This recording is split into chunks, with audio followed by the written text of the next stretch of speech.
Semoga dia naik ke atas, semoga ini si narasumber. Itu dari 5:30, gue tungguin. Sampai jam 9, nggak ada satu orang pun yang nyamper kita. Narasumber itu dari 5:30 sampai jam 9, gue telepon. Centang sih centang. Di WhatsApp ada centang 2. Tapi nggak dibaca. Gue telepon nggak diangkat. Gue telepon ke nomor ininya, SLR-nya nggak diangkat juga. Gue bilang, ini orang gimana? Cuman gue bilang, nggak mungkin gue langsung masuk. Karena itu akan, ya mana tahu belum izin, bermasalah dong. Ya kan?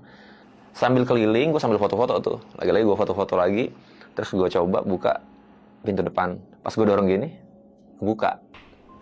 Gue langsung mikir, apa nih orang, dia udah ngurus izin, terus nggak ada yang bisa nemenin malam, jadi dia cuma buka akses doang. Gue tungguin deh, gue tungguin bentar lagi deh. Ternyata nggak ada yang datang juga.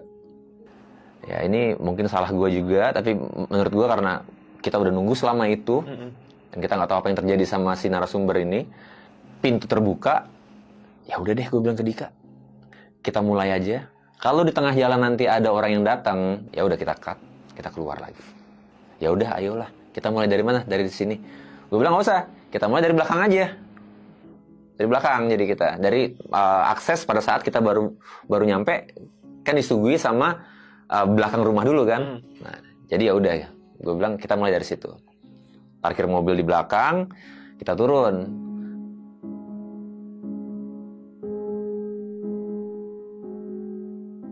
Jadi kita lihat nih, area belakang itu memang perkebunan dan langsung ada jajaran, masih bagian dari rumah Belandanya. Jadi ada bangunan panjang dan itu ternyata toilet, gudang seperti itu. Nah, jadi pada saat kita, karena dapatnya toilet dulu, jadi kita mereview si toilet ini dulu. Oh, rumah Belanda seperti ini. Nah, Dika ini memang, dia ini sebenarnya sensitif sama makhluk-makhluk seperti ini ya, makhluk-makhluk tak kasat mata gini. Dia sensitif tapi dia bukan indigo. Dia cuman kalau misalnya ngerasa sesuatu yang aneh itu nanti dia akan lebih sensitif lah, yang pusing, yang mual, yang pokoknya demam, yang kayak gitu. Masalahnya dia ini juga sangat sompral. Dia nggak bisa ngerem mulutnya nih. Dari kita waktu nunggu antara jam 5:30 sampai jam 9 itu aja, itu banyak banget yang gue kencingin dulu apa ya ini ya tempat ya, yang kayak gitulah pokoknya, biar mereka nurut sama gue, yang kayak gitu. Gue cuma bilang nggak usah, udahlah ini tempat asing buat kita. Nah, pada saat kita nge-review si belakang rumah ini tadi, pas Dika ngeliat toiletnya, mulai nyeplos lagi. Wah, ini kocak banget ini Belanda. Kamar mandinya di luar.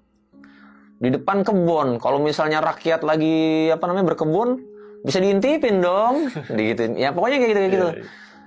Gue bilang udah, kita review tempatnya aja. Lu gas rem aja lah omongan lu gitu. Review. Lagi dia bilang, ini mah yakin gue nih kagak orang Belanda ini mah, gue bilang men. Dia bilang, ini kayak Betawi nih. Dia bilang kayak gitu. Di kampung gue kayak gini soalnya nih.